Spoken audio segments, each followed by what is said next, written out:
નમસ્કાર મિત્રો, GK with એમમાં હું અરવિંદ મકવાણા આપ સૌનું સ્વાગત કરું છું. મિત્રો, આજના વિડીયોમાં આપણે ભારતનું બંધારણ તેના વન લાઇનર જોઈશું, જેમાં વિષય છે સંસદ વિશે મોસ્ટ આઈએમપી 100 પ્રશ્નો. બધી સ્પર્ધાત્મક પરીક્ષાઓ માટે 100% ઉપયોગી રહેશે. પરીક્ષામાં વારંવાર પૂછાતા અતિ મહત્વના પ્રશ્નો આજના વિડીયોમાં આપણે જોઈશું. લાસ્ટમાં તમારી ટેસ્ટ પણ લેવામાં આવશે, તો વ્યવસ્થિત વિડીયો જોવો અને ટેસ્ટ આપી તમે તમારું નોલેજ પણ વધારી શકો છો. એ સિવાય આની પીડીએફ પણ તમને પ્રોવાઈડ કરાવવામાં આવશે. ભારતના બંધારણના કયા ભાગમાં ભારતની સંસદ વિશે વર્ણન કરવામાં આવ્યું છે? ભાગ 5માં. ભારતની સંઘીય વ્યવસ્થાપિકા કયા નામે ઓળખાય છે? સંસદના નામે ઓળખાય છે. ભારતીય સંસદમાં કોનો સમાવેશ થાય છે?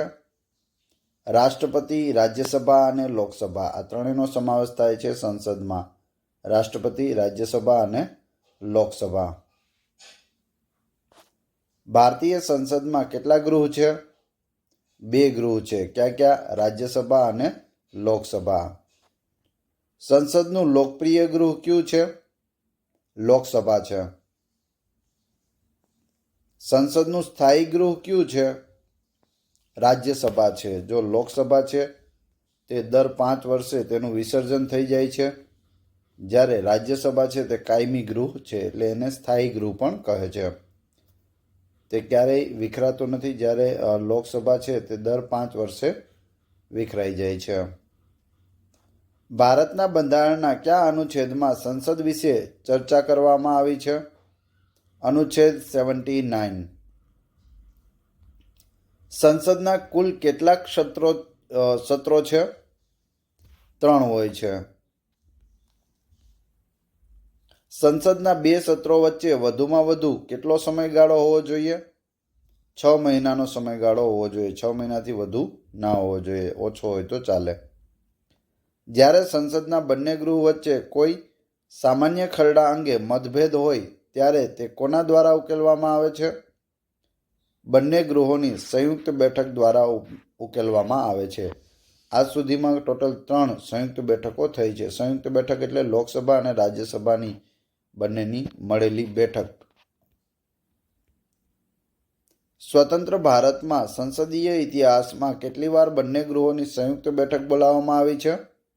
3 વાર બોલાવવામાં આવી છે. સંસદના બંને ગૃહોની સંયુક્ત બેઠકની અધ્યક્ષતા કોણ કરે છે? તો લોકસભાના અધ્યક્ષ એટલે કે સ્પીકર કરે છે. સંસદની કાર્યવાહી શાની સાથે શરૂ થાય છે? પ્રશ્નકાળ સાથે શરૂ થાય છે. કઈ પ્રથા સંસદીય પ્રણાલીને ભારતની દેન છે? શૂન્યકાળ. સંસદીય પ્રણાલીવાળી સરકાર અન્ય કયા નામથી ઓળખાય છે? સંઘીય સરકાર. ભારતીય રાજ્ય વ્યવસ્થામાં કારોબારી કોને આધીન રહીને કાર્ય કરે છે? ન્યાયપાલિકાને. એક વર્ષમાં ઓછામાં ઓછી કેટલી વાર સંસદની બેઠક બોલાવવી જરૂરી છે? ઓછામાં ઓછી 2 વાર. સંસદ સભ્યોના પગાર ભથ્થા કોણ નક્કી કરે છે? સંસદ નક્કી કરે છે. સંસદ સભ્યની અયોગ્યતા બાબતે કોણ નિર્ણય લે છે? રાષ્ટ્રપતિ નિર્ણય લે છે. ભારતની સંચિત નિધિનો સંરક્ષક કોણ હોય છે? સંસદ. સંચિત નિધિનો સંરક્ષક સંસદ હોય છે. ભારતના બંધારણના કયા અનુચ્છેદમાં બંને ગૃહોની કોરમની ચર્ચા કરવામાં આવી છે? અનુચ્છેદ 100માં બંને ગૃહોમાં કોરમની ચર્ચા. ભારતના બંધારણ મુજબ સંસદના બંને ગૃહોના કામકાજ ચલાવવા કોરમ કેટલી હોવી જરૂરી છે? કુલ સભ્ય સંખ્યાના 1/10 સંખ્યા હોવી જોઈએ. કોરમ એટલે હાજર રહેલા વ્યક્તિઓ. તો 10% 1/10 એટલે 10% થાય છે. 10% લોકો હાજર હોય તો બંને ગૃહો છે તેનું કામકાજ ચાલુ થાય છે. એથી નીચી સંખ્યા હોય તો કામકાજ ચાલુ થતું નથી. કોઈ પણ વ્યક્તિ એક જ સમયે બંને ગૃહનો સભ્ય બને તો તેણે કેટલા દિવસમાં બંનેમાંથી કોઈ પણ એક ગૃહની બેઠક ખાલી કરવી પડશે? 10 દિવસની અંદર ખાલી કરવી પડે. એટલે કે રાજ્યસભામાં પણ ચૂંટાઈ આવે અને લોકસભામાં પણ ચૂંટાઈ આવે તો 10 દિવસની અંદર એક ગૃહમાંથી રાજીનામું આપવું પડે. રાજ્યસભાના સભ્યો પોતાનું રાજીનામું કોને આપે છે? રાજ્યસભાના ચેરમેન કોણ હોય છે? ઉપરાષ્ટ્રપતિ હોય છે, તેને આપે છે. કોઈ પણ ગૃહનો સભ્ય સતત કેટલા દિવસ ગેરહાજર રહે તો તેનું સભ્યપદ રદ થયેલું ગણાશે? 60 દિવસ. જો કોઈ વ્યક્તિ રાજ્ય વિધાનમંડળ અને સંસદ એમ બંનેમાં ચૂંટાઈ આવે છે તો તેણે કેટલા દિવસમાં ગમે તે એક બેઠક ખાલી કરવી પડશે? 14 દિવસમાં. જો અહીં સમજો, રાજ્ય વિધાનમંડળ એટલે કે વિધાનસભામાં પણ ચૂંટાઈ આવે છે અને સંસદના કોઈ પણ એક ગૃહમાં ચૂંટાય છે. તો બે જગ્યાએ વ્યક્તિ ચૂંટાય તો તેને કેટલા દિવસમાં બેઠક ખાલી કરવી પડે? 14 દિવસમાં. આની પહેલાં આપણે જોયું ત્યારે શું હતું? તો રાજ્યસભા અને લોકસભા બંનેમાં ચૂંટાય તો તેને 10 દિવસમાં સીટ ખાલી કરવી પડે છે. જ્યારે રાજ્યની વિધાનસભામાં ચૂંટાઈ આવે અને સંસદમાં ચૂંટાઈ આવે તો 14 દિવસમાં કોઈ પણ એક સીટ ખાલી કરવી પડે છે. ભારતના બંધારણના કયા અનુચ્છેદમાં સંસદના સભ્યપદની ગેરલાયકાતો વર્ણવેલી છે? અનુચ્છેદ 102માં. સંસદના સભ્યપદની ગેરલાયકાત અંગેનો નિર્ણય કોના દ્વારા લેવામાં આવે છે? રાષ્ટ્રપતિ દ્વારા લેવાય છે. લોકસભાના સભ્યો પોતાનું રાજીનામું કોને આપે છે? લોકસભાના અધ્યક્ષને. સંસદ સભ્યોના પગાર ભથ્થાઓ કોના દ્વારા નક્કી કરવામાં આવે છે? સંસદ દ્વારા. કોને પક્ષાંતર ધારામાંથી મુક્તિ આપવામાં આવી છે? લોકસભા અધ્યક્ષ, ઉપાધ્યક્ષ, રાજ્યસભાના સભાપતિ. ભારતના બંધારણની કઈ અનુસૂચિમાં પક્ષાંતર ધારાની જોગવાઈ કરવામાં આવી છે? 10મી અનુસૂચિમાં. રાષ્ટ્રપતિ દ્વારા નિમણૂક પામેલો સભ્ય કેટલા સમયમાં કોઈ રાજકીય પક્ષમાં જોડાય તો તેનું સભ્યપદ ગેરલાયક ઠરશે? 6 મહિનામાં. હવે રાજ્યસભામાં અને લોકસભામાં રાષ્ટ્રપતિ દ્વારા અમુક વ્યક્તિઓને નિમણૂક આપવામાં આવે છે. અમુક એટલે કે ટોટલ 14 વ્યક્તિઓને નિમણૂક અપાય છે બંને ગૃહોમાં થઈને.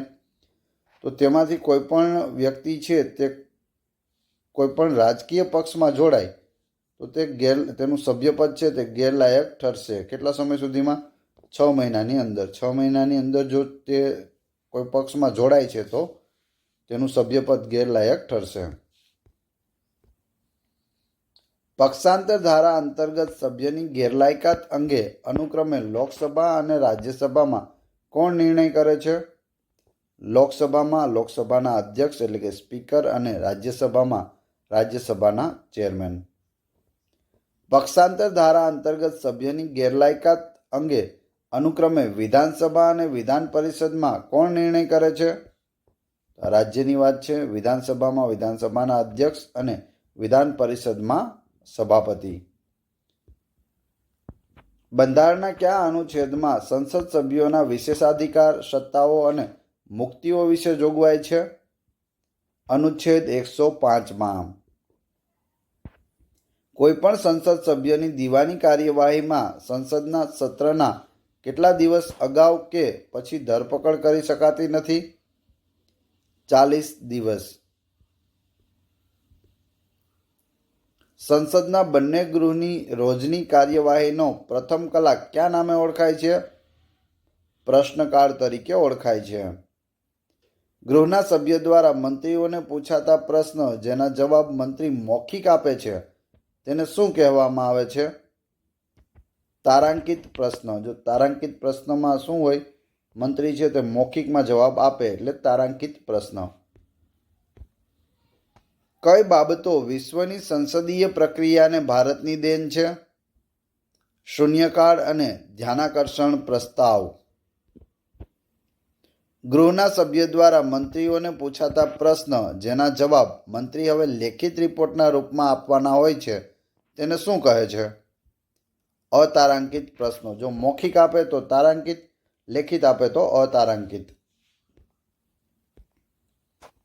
કોઈપણ પક્ષને સૌથી મોટા મુખ્ય વિપક્ષ થવા લોકસભાની કુલ સભ્ય સંખ્યાની કેટલી સભ્ય સંખ્યા ધરાવવી જરૂરી છે? વિપક્ષની વાત છે. મુખ્ય વિપક્ષ બનવું હોય તો કેટલા ટકા મત હોવા જોઈએ? લોકસભાની કુલ સભ્ય સંખ્યાના 1/10 મત મળેલા હોવા જોઈએ તો મુખ્ય વિપક્ષ બની શકે છે. વિપક્ષના નેતાને ગેરકાયદેસરની માન્યતા ક્યારે મળી હતી? કાયદેસરની માન્યતા ક્યારે મળી હતી? ઈસવીસન 1965માં વિપક્ષના નેતાને કાયદેસરની માન્યતા આપવામાં આવી હતી. ત્યારબાદ ક્યારથી વિપક્ષના નેતાને કેબિનેટ મંત્રી જેટલા વેતન ભથ્થા અને સુવિધા પ્રાપ્ત છે? ઈસવીસન 1977થી. જ્યારે લોકસભા અથવા રાજ્યસભાના સભાપતિ ગૃહમાં કોઈપણ બાબત અંગે પૂરતી ચર્ચા થઈ ચૂકી હોય ત્યારે ગૃહમાં ચર્ચા બંધ કરાવી મતદાન કરાવે તે પ્રક્રિયાને શું કહેવાય છે? ગિલોટીન કહેવાય. શું કહેવાય? ગિલોટીન.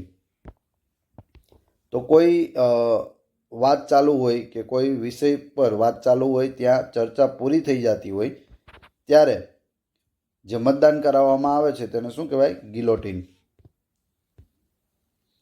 ગંભીર સાર્વજનિક મહત્વના મુદ્દા પર ગૃહમાં ચર્ચા કરવા માટે ગૃહની ચાલુ કાર્યવાહીને સ્થગિત કરવા કયો પ્રસ્તાવ લાવવામાં આવે છે?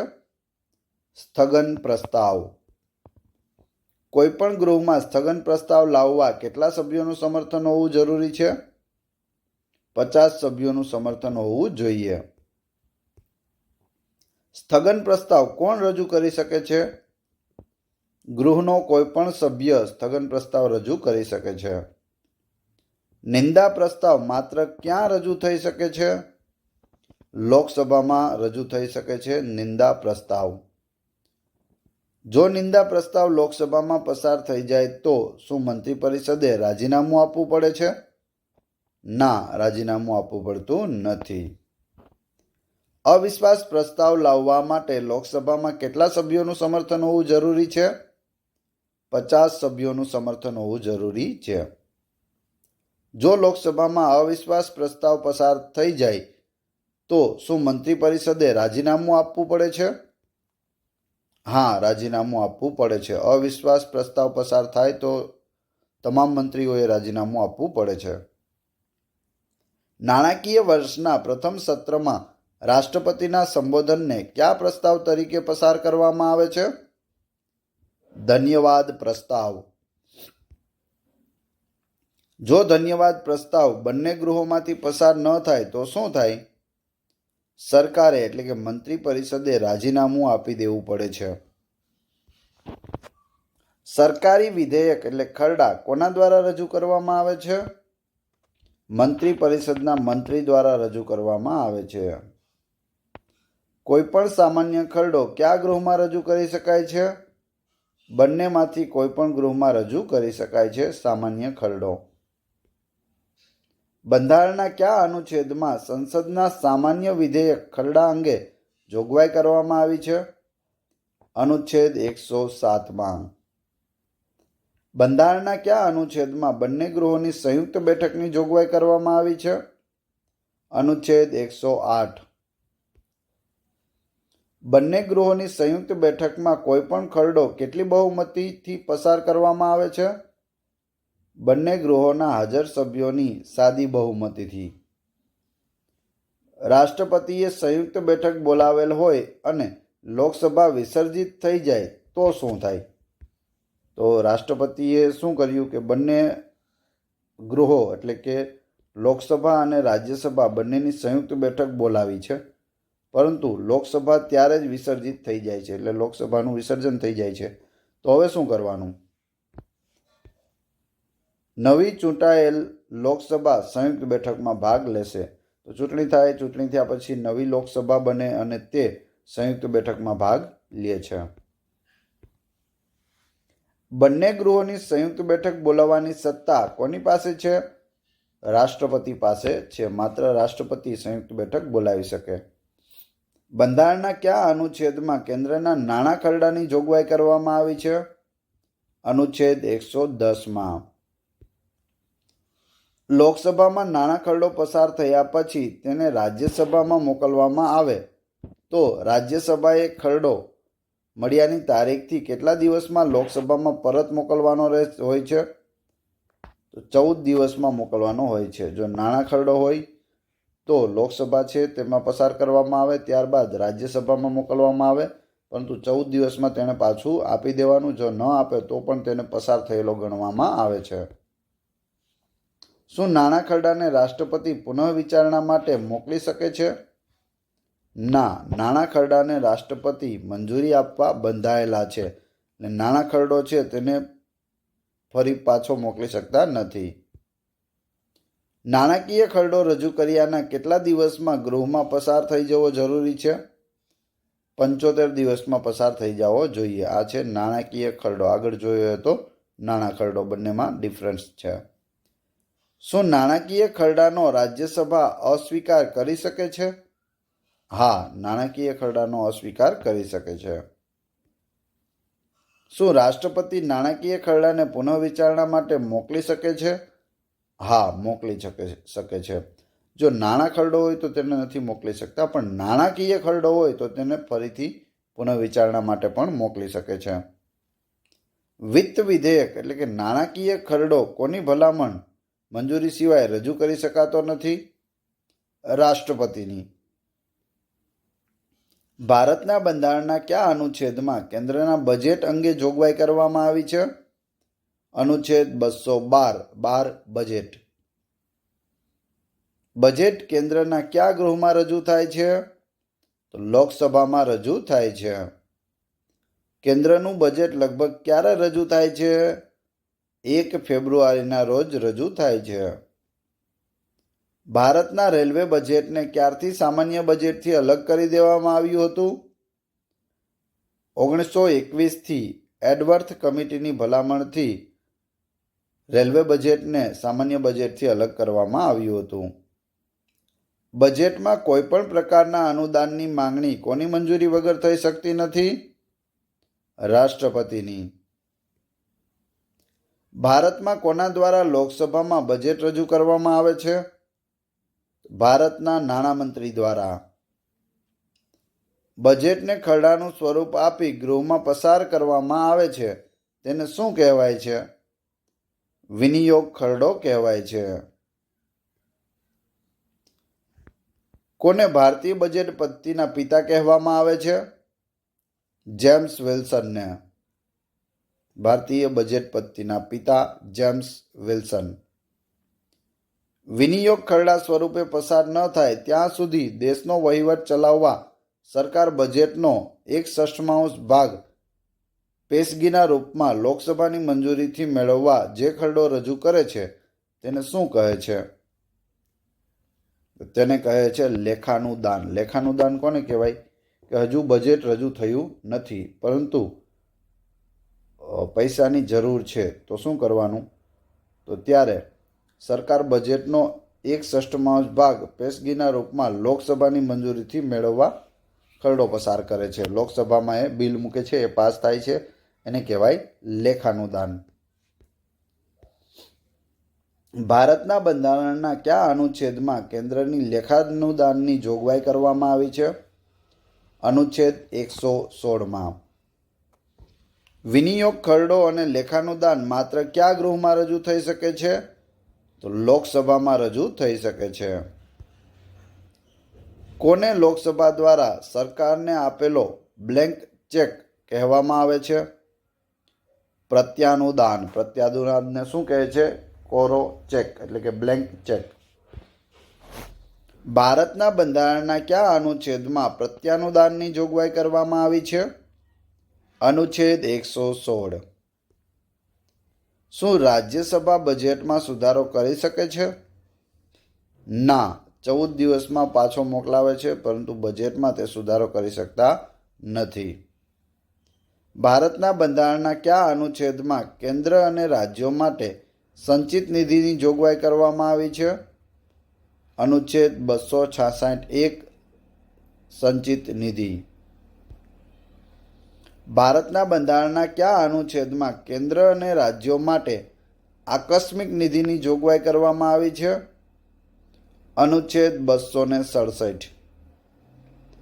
ભારતના બંધારણના કયા અનુચ્છેદમાં કેન્દ્ર અને રાજ્યો માટે લોકલેખા નિધિની જોગવાઈ કરવામાં આવી છે? અનુચ્છેદ 266(2). કોની મંજૂરી વગર કેન્દ્ર સરકાર ભારતની સંચિત નિધિમાંથી નાણાં ઉપાડી શકતી નથી? સંસદની મંજૂરી વિના. જો યાદ રાખવું, સંચિત નિધિ, સંસદ બંને સનથી ચાલુ થાય છે, તો યાદ રાખવું સંચિત નિધિ હોય તો સંસદ આવશે, આકસ્મિક નિધિ હોય તો રાષ્ટ્રપતિ આવશે. કોની મંજૂરી વગર કેન્દ્ર સરકાર ભારતની આકસ્મિક નિધિમાંથી નાણાં ઉપાડી શકતી નથી? તો જવાબ આવશે રાષ્ટ્રપતિની મંજૂરી વિના. સંચિત નિધિમાંથી સંસદની મંજૂરી જરૂરી છે, આકસ્મિક નિધિમાંથી નાણાં ઉપાડવા હોય તો રાષ્ટ્રપતિની મંજૂરી જરૂરી છે. સંસદના બંને ગૃહોની થઈ કુલ કેટલી સ્થાયી સમિતિઓ છે? 45 સ્થાયી સમિતિઓ છે બંને ગૃહોની મળીને, એટલે કે લોકસભા અને રાજ્યસભા. સંસદમાં કુલ કેટલી વિભાગીય સ્થાયી સમિતિઓ છે? 24. સંસદીય સમિતિઓ પોતાનો રિપોર્ટ કોને આપે છે? લોકસભાના અધ્યક્ષ અને રાજ્યસભાના ચેરમેનને આપે છે. સંસદની કઈ સમિતિને ત્રીજા ગૃહનો દરજ્જો આપવામાં આવ્યો છે? અંદાજ એટલે કે પ્રાક્કલન સમિતિ. ભારતીય સંસદની સૌથી મોટી સમિતિ કઈ છે? અંદાજ પ્રાક્કલન સમિતિ. અંદાજ સમિતિની સભ્ય સંખ્યા કેટલી હોય છે? 30. બધા જ સભ્યો લોકસભાના હોય છે.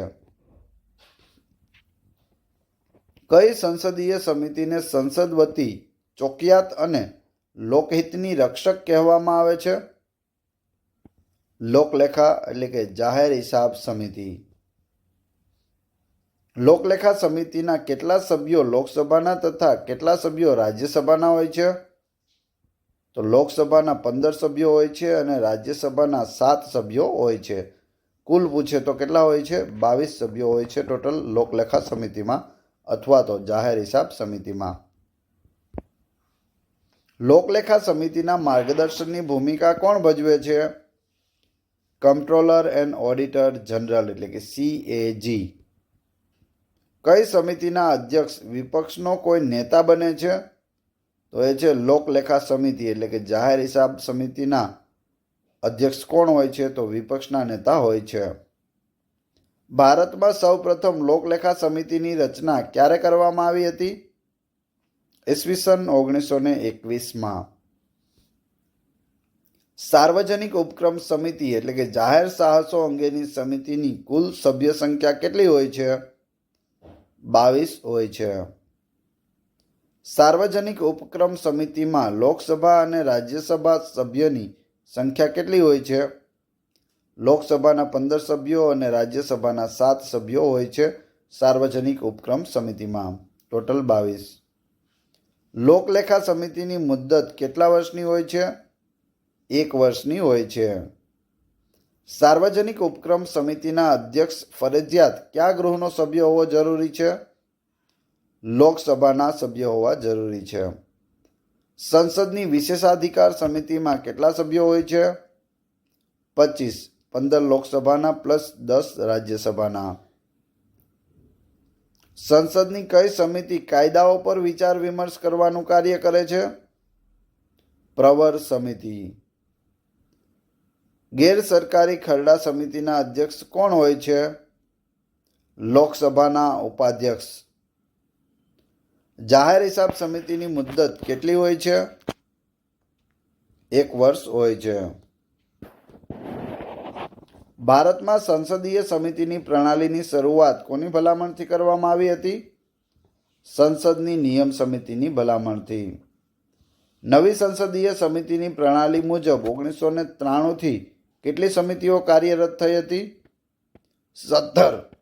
ટોટલ કેટલી? 17. કઈ સંસદીય સમિતિને અંદાજ સમિતિની બહેન પણ કહેવામાં આવે છે?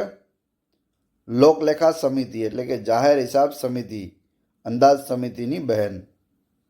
સંસદની કઈ સમિતિ ભારતના મહાનિયંત્રક અને મહાલેખા પરીક્ષકના રિપોર્ટની સમીક્ષા કરે છે? લોકલેખા સમિતિ એટલે કે જાહેર હિસાબ સમિતિ. કાર્ય મંત્રણા સમિતિની સભ્ય સંખ્યા જણાવો. કુલ 15 હોય છે. સંસદની કઈ સમિતિઓનો સભ્ય કોઈ મંત્રી બની શકતો નથી? તો અંદાજ એટલે કે પ્રાકલન સમિતિ, લોકલેખા સમિતિ અને ઉપક્રમ સમિતિ. ખરડાઓ માટે રચવામાં આવતી પ્રવર સમિતિના સભ્યોની વધુમાં વધુ કેટલી સંખ્યા રાખી શકાય છે? કોઈ મર્યાદા નક્કી કરવામાં આવેલ નથી. અનુસૂચિત જાતિ અને અનુસૂચિત જનજાતિના કલ્યાણ માટેની સમિતિમાં લોકસભા અને રાજ્યસભાના કેટલા સભ્યો હોય છે? કુલ 30 સભ્યો હોય છે. લોકસભાના 20 અને રાજ્યસભાના 10. સંસદમાં સંસદીય સમિતિના સભ્યો કઈ રીતે સમિતિના સભ્યો બને છે? અધ્યક્ષ દ્વારા નિમણૂક પામે છે અથવા ગૃહ દ્વારા પોતાના સભ્યોમાંથી ચૂંટી કાઢવામાં આવે છે. સંયુક્ત પ્રવર સમિતિમાં કુલ કેટલા સભ્યો હોય છે? કુલ 45 સભ્યો હોય છે. લોકસભાના 30 અને રાજ્યસભાના 15. સંયુક્ત સંસદીય સમિતિ એટલે કે જેપીસી જોઈન્ટ પાર્લામેન્ટરી કમિટીમાં કુલ કેટલા સભ્યો હોય છે? કુલ 45 સભ્યો હોય છે. લોકસભાના 30 અને રાજ્યસભાના 15. સંસદની મહિલા સશક્તિકરણ સમિતિમાં કુલ કેટલા સભ્યો હોય છે? કુલ 30 સભ્યો હોય. લોકસભાના 20 અને રાજ્યસભાના 10. સંસદની કઈ સમિતિ રાષ્ટ્રીય મહિલા આયોગના રિપોર્ટ પર વિચાર કરે છે? મહિલા સશક્તિકરણ સમિતિ. સંસદમાં ક્યારથી મહિલા સશક્તિકરણ સમિતિની રચના કરાઈ છે? ઈસવીસન 1997 થી. ગૃહ વિભાગ મંત્રાલય હેઠળ નીચેના પૈકી કયા વિભાગો છે? સત્તાવાર ભાષાનો વિભાગ, રાજ્યનો વિભાગ, સીમા સંચાલનનો વિભાગ. એવી દરખાસ્ત કે જેના વડે માંગણીની રકમનો ઘટાડો ₹1 એટલે કે ₹1 ફક્ત કરવામાં આવે તેને શું કહે છે? નીતિકાપ દરખાસ્ત કહે છે. ₹1 ઘટાડવા માટે કહેવામાં આવે તેને શું કહેવાય? નીતિકાપ દરખાસ્ત. સંસદના કોઈપણ ગૃહમાં કોણ પ્રથમ મત આપી ન શકે? સ્પીકર અને ચેરમેન પ્રથમ મત ના આપી શકે. જ્યારે ટાઈ થાય ત્યારે તેઓ નિર્ણાયક મત આપતા હોય છે. અંદાજપત્ર કોના દ્વારા રજૂ કરવામાં આવે છે? નાણાપ્રધાન દ્વારા, નાણામંત્રી દ્વારા. અંદાજપત્ર કે નાણાં ખરડાને અન્ય કયા નામથી ઓળખવામાં આવે છે? નાણાકીય નિવેદન તરીકે ઓળખવામાં આવે છે. 12મા નાણાં પંચે પંચાયતોને કેટલા નાણાં અનુદાન પેટે આપવાની ભલામણ કરી હતી? ₹20,000 કરોડ. સંસદ તેમજ રાષ્ટ્રપતિ દ્વારા જ્યારે બિલ મંજૂર થાય ત્યારે તેને શું કહેવાય? કાયદો કહેવાય. જ્યારે ખરડો પસાર કરી અને મંજૂર કરવામાં આવે રાષ્ટ્રપતિ દ્વારા ત્યારે તે કાયદો બને છે. રાષ્ટ્રપતિ વર્ષના કયા સત્રમાં સંસદના બંને ગૃહોને સંબોધિત કરે છે? પ્રથમ સત્રમાં, જેને બજેટ સત્ર કહે છે. રાજ્યસભા તેમજ લોકસભામાં સભાની બેઠક મોકૂફીની દરખાસ્ત લાવવાનો અધિકાર કોને છે? ગૃહને છે. સંસદ સભ્યને મળતા દૈનિક ભથ્થાની કરપાત્રતા જણાવો. સંપૂર્ણપણે કરમુક્ત ગણાશે. હવે તમારી ટેસ્ટ. જે આપણે વિડીયો જોયો તેમાંથી તમને અહીં પ્રશ્નો પૂછવામાં આવે છે જેના જવાબ તમારે કોમેન્ટ બોક્સમાં આપવાના હોય છે. તે પહેલાં જો વિડીયો પસંદ આવ્યો હોય તો લાઇક કરો, કોમેન્ટ કરો, તમારા બધા મિત્રોને વિડીયો શેર કરો.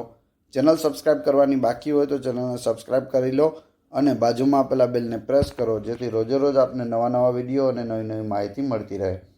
આ 4 પ્રશ્નો આપેલા છે. 4 કમેન્ટ બોક્સમાં જવાબ આપવાના છે. આ વિડીયોની PDF મેળવવા માટે ડિસ્ક્રિપ્શનમાં મારી ટેલિગ્રામ ચેનલની લિંક પ્લસ વોટ્સએપ ગ્રુપની લિંક આપેલી છે. ત્યાં જોડાઈ જશો તો ત્યાં તમને daily newspaper, daily current affair, most IMP PDF અને લેટેસ્ટ ગવર્મેન્ટ જોબની અપડેટ મળતી રહેશે. એ સિવાય આ ચેનલ ઉપર ઘણા બધા વિડીયો અવેલેબલ છે. ચેનલના નામ ઉપર ક્લિક કરી વિડીયોઝમાં જઈ તમે બધા જ વિડીયો જોઈ શકો છો.